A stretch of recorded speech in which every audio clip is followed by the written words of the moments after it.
오늘 4월 28일 새벽 예배의 말씀입니다.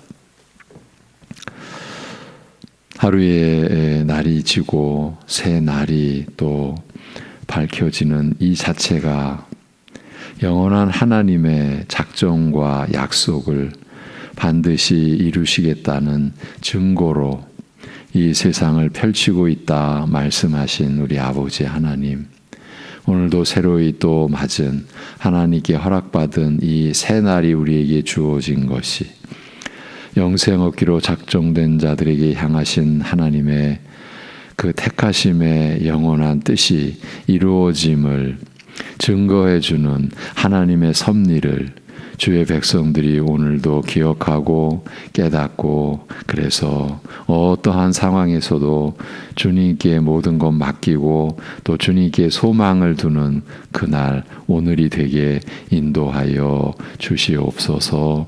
예수님의 이름으로 기도하옵나이다. 아멘. 데살로니가 전서 5장 6절에서 11절입니다.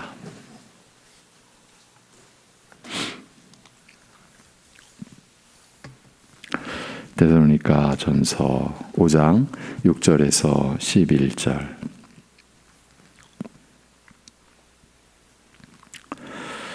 같이 보시겠습니다. 다 같이. 그러므로 우리는 다른 이들과 같이 자지 말고 오직 깨어 정신을 차릴지라.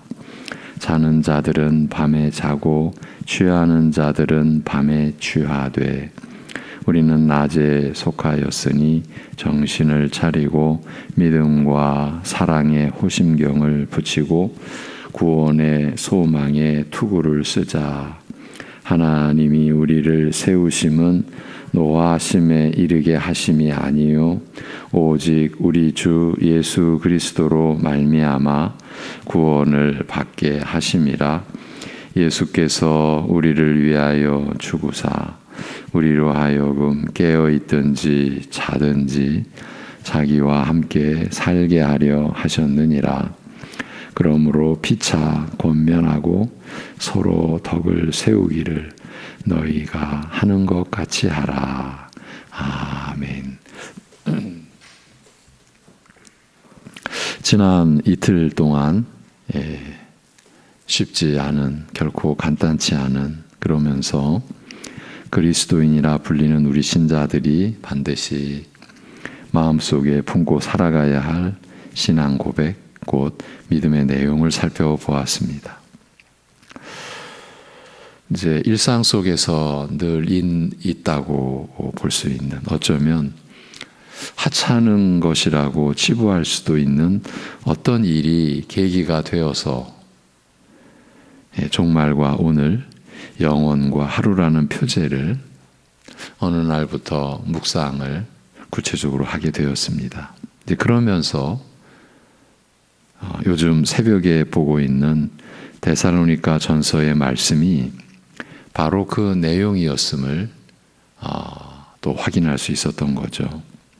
초대교회 그 당시 데살로니가 지역이 포함된 그 나라 전체의 믿는 자들의 본이 된 데살로니가 교인들의 신앙 고백 중 핵심이라고 할 수 있는 부분이 바로 다시 오실 주님과 그날을 기다리는 믿음이었음을 상기할 수 있었습니다. 사도 바울은 주의 강림과 죽은 자들의 부활에 대한 가르침으로 많은 환난 가운데서 성령의 기쁨으로 말씀을 받아 주를 본받은 자들로 자라가고 있는 데살로니가 교인들을 위로하고 격려하였던 것입니다. 그러니까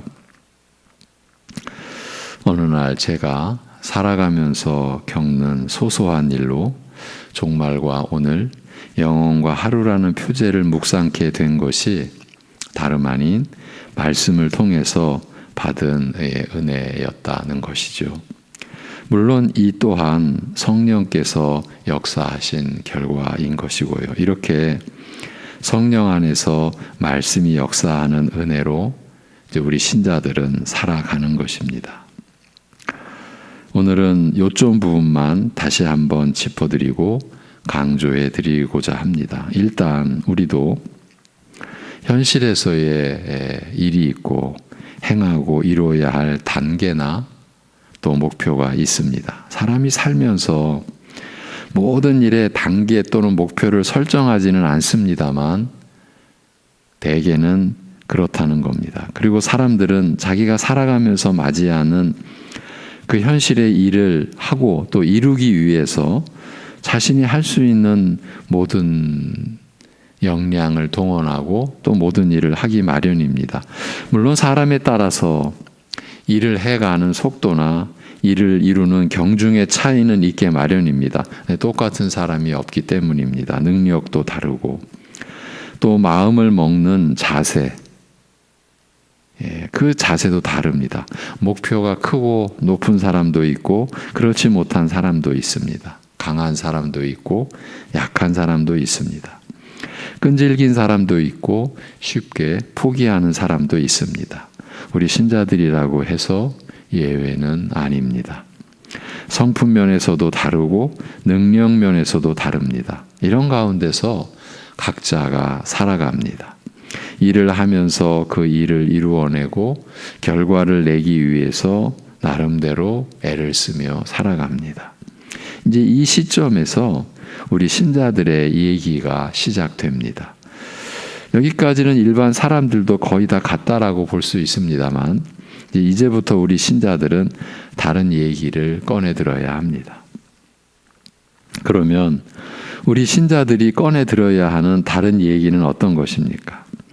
우리 신자들이 처해 있는 위치, 그죠? 이 세상에서의 위치가 소위 높은 곳이든지 낮은 곳이든지 형편처지가 부요하든지 궁핍하든지 육신적으로 볼 때에 강건하든지 연약하든지 그 상황마다의 일이 있고 그 일로 이루어야 할 결과나 목표가 있게 마련인데 우리 신자들은 그 모든 일상의 일의 결과나 목표만을 가지고 사는 게 아니라는 것입니다.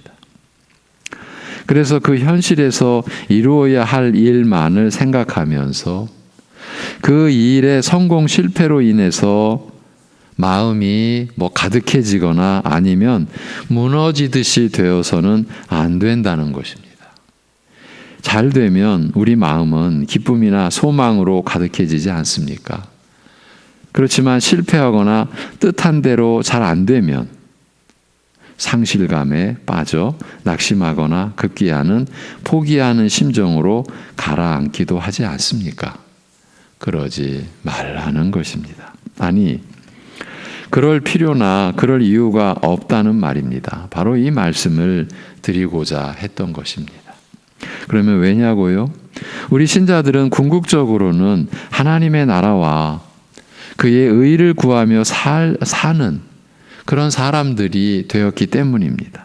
그러니까 지금 직면해 있는 일의 성취 여부와 하나님 나라와 의를 구하는 것은 직접적으로는 상관관계가 없다라는 뜻입니다. 쉬운 예를 들어드리면 소위 세상에서의 성공으로 하나님께 영광을 돌린다라는 것은 하나님 나라와는 아무 상관이 없다는 말입니다. 왜입니까? 하나님께서 신자의 세상 성공에는 관심을 두지 않으시기 때문입니다. 하나님은 세상에서 성공을 거두어서 내게 영광을 돌리라는 말씀을 하신 적이 없습니다. 세상이 어떤 곳인데 이 세상에서 성공하라고 하시겠습니까? 예나 지금이나 앞으로나 세상은 어떤 곳입니까? 우리가 성경 말씀을 통해서 받은 우리 신자들이 지녀야 할 세상에 대한 이해는 무엇입니까? 이 세상은 하나님을 대적하는 곳입니다. 이 면이 세상의 본질입니다. 한없이 선하시고 인자하신 하나님이 이 세상을 사랑하셔서 독생자를 주셨다고 말씀하시는데 이 세상은, 이 세상의 본 모습은 하나님을 대적합니다. 하나님을 부정합니다. 아예 무시합니다. 다른 거짓 신들을 온 땅에 내세워서 하나님을 조롱합니다. 결국은 심판의 대상이요, 주께서 다시 강림하실 때 불타 없어질 곳이라고 말씀해 놓으셨습니다. 그런데도 이 세상에서 성공하라고 하면 하나님을 대적하는 일에 성공하라는 말입니까? 하나님을 대적하는, 하나님을 무시하는 일에 선봉에 서라는 그런 뜻입니까? 그러니까 세상의 성공을 가지고 하나님 나라를 높이거나 하나님께 영광을 돌린다라는 의식 자체를 우리가 근본적으로 정리해야 한다. 함부로 우리가 그런 생각에 빠질 수 있겠느냐? 이런 생각을 나눠본 겁니다. 우리 신자들이 이룰 일은 그런 성공이 아니라 하나님 말씀에 순종하는 것입니다. 그러니까 세상에서의 성공 여부가 아니라 하나님 말씀에 의해 순종 여부가 우리 신자들의 목표인 것입니다. 우리의 신앙은 이 점으로 판별되어야 하는 것입니다. 이렇게 우리 신자들이 하나님 말씀을 따라서 살기 때문에 현실적인 성공 실패로 인해서 인생이 좌우될 수가 없다는 것입니다. 먼저는 우리의 신분 자체가 그리스도를 믿음으로써 성령 안에서 그리스도와 하나로 연합된 존재이기 때문입니다. 그리스도와 연합되어 있는 신분으로 하나님의 자녀가 되었는데 이 육신의 이 현실의 성공 실패 때문에 영원한 하나님 나라의 기업을 상속받게 된 하나님의 약속이 더 풍성해지거나 아니면 파기되거나 하겠습니까? 그런 일은 있을 수가 없습니다. 그렇기 때문에 현실에서의 성공 실패로 인하여 좌우되지 않고 하나님의 말씀에 따라서 사는 일을 멈추지 않는 것입니다. 이것이 신자의 삶입니다. 바울 사도가 궁핍에 처할 줄도 알고 부요에 처할 줄도 아는 일체의 비결을 배웠다는 고백이 바로 이와 같은 의미인 것입니다. 지난 이틀 동안 이 시점에서 우리가 지금 이렇게 말씀을 나누는 이 시점에서 주의해야 할 점을 계속 짚어드렸었습니다. 그러니까 현실은 대충 살자는 얘기구나, 이런 식으로 가자는 것이 아니라고 했습니다. 우리가 그리스도를 믿는 신자라면 절대로 그렇게 갈 수가 없습니다. 우리에게 주어진 현실에 우리 신자들은 더 충실하게 살게 되어 있습니다. 아무리 세상에서 하찮게 여기는, 이건 세상의 관점입니다. 하찮게 여기는 일을 한다라고 해도 하나님의 사람, 하나님의 자녀는 그 하찮은 일을, 그 하찮게 여겨지는 그 일을, 그 작은 일을 마음을 다해 하게 되어 있습니다. 이 점이야말로 우리가 지금 나누고 있는 내용의 전제가 되는 점입니다. 그 바탕이요 근본에 속한 것입니다. 그러니 이 세상은 불타 없어질 곳이니 미련두지 말자, 집착하지 말자라는 이런 식만 드러내어서 한 사회의 구성원으로 살아가는 우리 신자들이 게으르고 무책임하고 믿지 못할 사람으로 여겨져서는 안 된다는 것입니다. 우리가 빛으로 이 세상에 살아간다라고 말씀하시는데 하나님께서 소금이다, 빛이다라고 하는데 우리가 일반 사람들에게 무책임하고 믿지 못할 사람으로 여겨진다. 이건 너무 앞뒤가 안 맞는 얘기죠? 그게 믿음을 배반하는 행위인 겁니다. 주 예수 그리스도를 믿는 믿음을 통해서 죄사함 받고 구원받아 영생에 이르게 하신 하나님을 배신하는 행위라는 뜻입니다. 이렇게 우리 신자들이 현실에서의 성공 실패로 인하여 좌우되지 않고 하나님의 말씀에 따라서 사는 일을 멈추지 않을 때에 필연적으로 오늘 하루라는 이 시간적인 측면에서의 한계가 다가오게 되어 있습니다. 현실은 늘 시간의 범위 안에서 존재하는 것 아닙니까? 어떤 일의 성공 실패는 시간의 한계 안에서 한계 때문에 결정되는 것입니다. 예를 들어 시간이 무한정이라면 지금 성공한 것처럼 보이는 일도 앞으로 어떻게 될지 모르고, 아니면 지금 실패한 것으로 보이는 일도 앞으로 얼마든지 개선될 수 있는 것 아닙니까? 그러니까 무한대의 시간 안에서라면 성공 실패는 개념이 성립이 안 되는 겁니다. 그러니까 우리가 살아가는 현실은 늘 시간과의 싸움이라고도 볼 수 있습니다. 그 시간은 실제적으로는 오늘 하루의 시간입니다. 그래서 이 세상과 사람의 현실은 언제나 오늘 하루 지금이어야 하는 것입니다. 우리 신자들이 신앙 고백하죠. 영원한 기업이 약속되어 있어, 이렇게요. 히브리서의 말씀을 우리가 바탕으로 우리는 그 영원한 기업의 상속자야. 영원한 기업이 약속되어 있어. 이러한 우리 신자들의 신앙 고백은 이 세상에서는 아무 가치가 없습니다. 이 세상 사람들의 관점에서는 가치가 없는 거야. 가치가 없는 거라는 겁니다. 그 얘기는 우리 집에 금송아지 있어. 이런 식이나 똑같이 그들은 여기는 겁니다. 그저 저들의 입장에서는 헛소리일 뿐입니다. 사람을 모독하는 기만이라고까지 합니다. 그러면서 기독교를 욕하고 사람들을 나쁘게 만든다는 거죠. 사람들을 미치게 만든다는 거죠. 그렇게 기독교를 욕하고 교인들을 멸시하는 것이에요. 또 핍박까지 하고요.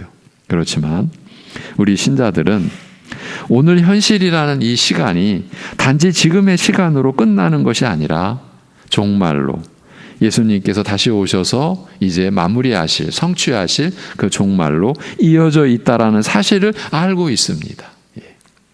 그리고 그 종말은 영원을 향한 출입문이라는 것까지 이제 알게 되었습니다. 성령께서 하나님 말씀을 믿도록 하여 주셨기 때문입니다. 이렇게 믿음을 통해서 종말과 영원의 시간대가 이제 우리의 마음속으로 들어오게 되면, 달리 표현하면 믿음 안에서 영원의 시간을 마음으로 품을 수 있게 되면 오늘의 성공도 또 이 하루의 실패도 달리 보이게 되는 것입니다. 잘 되었다라고 해서 그 일로 우쭐대지도 않을 것이고, 잘 안 되었다고 해서 그 일로 심령이 무너지지도 않을 것입니다. 그냥 하던 일을 계속 할 수 있는 것입니다. 하던 일이란 주님의 말씀을 따라 살아가는 겁니다. 잘 되었을 때면 유념할 일을 더 살피고, 잘 안 되었을 때면 부족했던 점을 더 주의하면서 하나님 말씀을 따라가는 그 복된 길을 계속 할 수 있는 것입니다. 이 말씀을 드리려고 한 것입니다. 한 가지 점만 더 짚어드리면, 그래서 우리 신자들은 현실에서의 일과 결과나 목표를 가지고 하나님의 뜻을 늘 구하고 묻게 되어 있는 겁니다. 이것이 신자들이 살아가면서 구체적으로 그리고 실제적으로 하나님과 소통하고 교제하며 나누는 삶이요, 또 바로 그 문제입니다. 나로 하여금 지금 내가 하는 일을 하며 살도록 넓은 의미에서 허락하신 하나님의 뜻을 구하는 겁니다. 이것이 곧 하나님의 나라와 그 의를 구하는 것입니다. 산상수훈을 통해서 예수님께서는 우리에게 무엇을 먹을까? 무엇을 마실까? 무엇을 입을까 하는 점으로 염려하지 말고 먼저 하나님의 나라와 의를 구하라고 하셨지 않습니까? 이 말씀으로 우리 신자들의 생애는 결정된 것입니다. 골로새서식으로 말하면 땅의 것, 아래 것으로 사는 게 아니라 위의 것을 찾으며, 왜? 이제 우리의 소속이 위의 것으로 된 그런 존재가 되었으니까. 이렇게 우리 신자들의 생애는 하나님의 그 선하심과 그 베푸신 모든 축복 가운데서 이렇게 결정되어 있는 겁니다. 그런데 우리가 살아가는 실제 형편과 처지는 다 다르고, 그래서 하는 일도 다 다릅니다. 같은 직종도 물론 있지만 전체적으로 우리는 다 각자 살아갑니다. 각자의 가정에서, 각자의 일터, 학교, 때로는 군대 안에서 살아갑니다. 거기서의 그 일을 통해서 어떻게 하나님 나라와 의를 구하여야 하는지를 우리 각자, 여러분 각자는 늘 하나님께 구하고 두드리고 찾는 것입니다. 이것이 우리의 본분입니다. 그래서 신자들은 기도하며 살게 되어 있는 겁니다. 그것도 쉬지 않고, 그치지 않고 기도하면서 말입니다. 또한 이런 점에서 우리 신자들은 늘 말씀을 끼고 사는 것입니다. 말씀을 보고 또 듣고 읽으면서 기도하는 것이어야 합니다. 말씀만도 아니고 기도만도 아닙니다. 한쪽으로 치우칠 때 늘 교회를 어지럽히는 사건, 사고가 일어나 왔습니다. 말씀을 보고 들으며 기도하는 것입니다. 나의 이 일로 어떻게 하나님을 기쁘시게 해드릴 수 있을까요? 이 일로 어떻게 하나님의 나라와 의를 구할 수 있겠습니까? 이렇게 말입니다. 그래서 우리는 늘 말씀과 기도로, 이것이 말씀의 종들의 그 사역의 본질이기도 하고 우리 성도들의 삶이기도 합니다. 말씀과 기도. 지난주에 이제 9번째로 시작되는 우리 합신 선교 훈련원의 이제 개강날, 그들과 한 근 3시간 가까이 이제 말씀을 나누고 또 함께 대화도 하고 이제 물론 영상으로 이렇게 하면서 우리가 나누는 참 목회나 선교나 사실은 우리의 능력으로는 되지 않는 것 아니냐. 오직 성령께서 하나님의 말씀으로 역사해야만 되는 것 아니냐. 이제 이 이야기를 그렇게 나눈 겁니다. 그때 그 벌써 20년 중국에서 선교 사역을 한 분이 너무 공감한다라고 하면서 이제 이런 이야기를 전해 주었습니다. 자기가 20년 사역을 하면서 이제 돌아왔습니다. 이제 50대 초반인데 이제 10년은 말레이시아에서 섬기고 나머지 60대 10년은 아프리카에 가서 섬길 그러한 이제 소망을 가지고 지금 재교육을 이제 받는 거죠. 그분이 사실은 20년 사역 자체가 막막했다고. 그 우상을 섬기는 그들에게. 그런데 지금 돌이켜보면 좀 하나님의 그 은혜로 그 현지 사역자들을 세우고 이제 퇴각한 거죠. 돌아온 겁니다. 본국으로. 그런데 사실은 내가 뭘 한 것이 있었을까? 오직 저들에게 말씀을 읽으라고. 그리고 말씀을 읽으며 늘 기도하라고.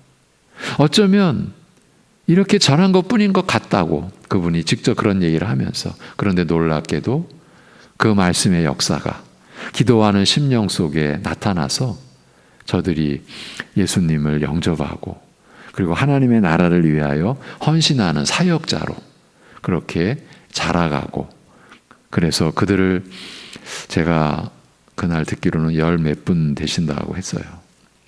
그들을 세워놓고 이렇게 돌아올 수 있었다. 그것이 하나님의 역사. 이제 그런 얘기를 나누면서 우리가 또 확인하는 거죠. 그래, 말씀과 기도뿐이야. 그렇습니다. 그래서 우리는 이러한 말씀과 기도 속에서 우리가 오늘 감당해야 될 그 일로 어떻게 하나님을 기쁘시게 해드릴 수 있을까요? 이 일로 어떻게 하나님의 나라와 의를 구할 수 있을까요? 이렇게 우리가 구하는 거죠. 이런 면에서 우리 신자들에게 있어서는 직업에 귀천이 없다는 말이 성립되는 것입니다. 세상에서 주목받는 일이든 그렇지 않는 일이든 상관없이 그 일을 통해서 어떻게 하나님을 섬길 수 있는지가 우리에게는 관건인 것입니다. 그래서 오늘 말씀 앞에 세상에서의 성공 여부, 실패 여부, 그게 우리에게는 관건이 아니다라고 미리 말씀을 드린 거예요. 우리가 감당할 어떤 상황이 있습니다. 그리고 어떤 일이 있습니다. 그 안에서, 그 일을 통해서, 그 상황을 통해서 어떻게 하나님을 섬길 수 있을까요? 어떻게 하나님을 기쁘시게 해드릴 수 있을까요? 이것이 관건인 겁니다. 그러므로 그 일에서의 성공 실패는 그저 세상의 관점일 뿐이지 우리의 궁극적 목표가 될 수 없는 겁니다. 물론 그 현실, 오늘 하루 속에서 우리는 그 일의 성공 실패와 또 무관할 수는 없습니다. 함께 일하는 이들과도 다 관계가 되고요. 그래서 일이 잘 되고 안 되고 하는 면을 무시해서는 안 되고 또 할 수도 없습니다. 현실의 구조가 그렇습니다. 그러니 비신자인 이들과 함께 일하며 그 일에 잘 되고 못 되고에 따라 여러 영향을 받게 되는 것은 어쩔 수 없는 일이지만, 어쩔 수 없는 면이지만 우리 신자들은 그런 상황에서 정신을 차려서, 이건 이제 우리만의 얘기입니다. 오늘 본문에 정신을 차려서라는 구절이 연거푸 나오지 않습니까? 이것은 성령 안에서 우리가 우리 자신을 위하지 않고 하나님의 그 뜻과 하나님의 말씀을 따르는 차원에서 정신을 차려서 그 일의 성공 실패에 따른 책임을 회피하지 않는 가운데서 우리는 하나님의 뜻을 구하고 하나님의 나라를 구하여야 한다라는 것입니다. 아무리 소소한 일이라도 우리는 하나님의 뜻을 구하고 하나님의 나라를 구하여야 한다라는 겁니다. 왜냐하면 새 생명, 영원한 생명을 지닌 그런 하나님의 사람, 하나님의 자녀로서 하루하루를 살아가기 때문입니다. 이렇게 본다면요, 우리 신자들은 하나님께로부터 파송된 하나님의 사자인 것입니다. 오늘 여기까지입니다. 기도하겠습니다. 하나님 아버지, 데살로니가 교회에 하나님께서 허락하신 데살로니가 교인들의 실제적인 믿음을 통해서 우리가 살아갈 하루의 가치 또 하루의 의미를 되짚어 보도록 하심에 감사드립니다. 평범하기 그지없어 우리가 매일의 감사를 잊어버릴 수 있는 그런 상황에서 우리가 깨어 있어 자지 말고 밤에 취하여 또 그렇게 자지 않고 깨어 있어 정신을 차려서 믿음과 사랑에 흉배를 붙이고 구원의 소망에 투구를 쓴 매일매일의 삶이 성령님의 말씀을 깨우쳐 주시는 그 은혜 안에서 우리 각자의 삶 속에서 펼쳐지고 그로 인하여 우리가 하나님을 섬기며 사는 자로서의 매일의 각성이 있어 우리가 세상을 위한다거나 나 자신을 위한다는 허망한 그런 향방 없는 다름질이 아니라 하나님을 섬기기 위한 하나님을 섬기고자 하는 그 즐겁고 기쁜 그리고 감사한 하루하루를 우리가 받을 수 있고 또 누릴 수 있도록 인도하여 주시옵소서. 그러기에 오늘도 너무 곤란하고 너무 어렵고 너무 힘든 그런 상황을 우리가 직면한다 할지라도 그 안에서 우리는 하나님의 뜻을 구하고 하나님의 나라를 구할 수 있음에 감사하며 그리고 그 일이 때로는 너무 어렵고 막막한 상황일지라도 우리는 그 일로 인하여 생명에 무슨 손상을 받거나 우리에게 약속된 영원한 하나님 나라의 기업에 훼손이 있을 수 없다라고 하는 놀라운 믿음과 담대함으로 그 일의 형편에 우리가 결정적으로 좌우되지 않고 오늘 우리가 감당해야 될 주의 일을 우리가 기쁨으로 섬기며 살아갈 수 있는 우리 모두에게 인도하여 주옵소서. 오늘도 병상을 찾아야 되고 또 병상에 있어야 할 우리 가족들, 지체들을 일일이 간섭해 주시고 함께해 주시고 붙들어 주시고 그래서 어려운 상황이기에 더욱 주님을 의지하는 그래서 믿음이 또 깨어나고 믿음이 각성되는 그러한 날들 되게 역사하여 주옵소서. 우리 주 예수 그리스도의 이름으로 기도하옵나이다. 아멘.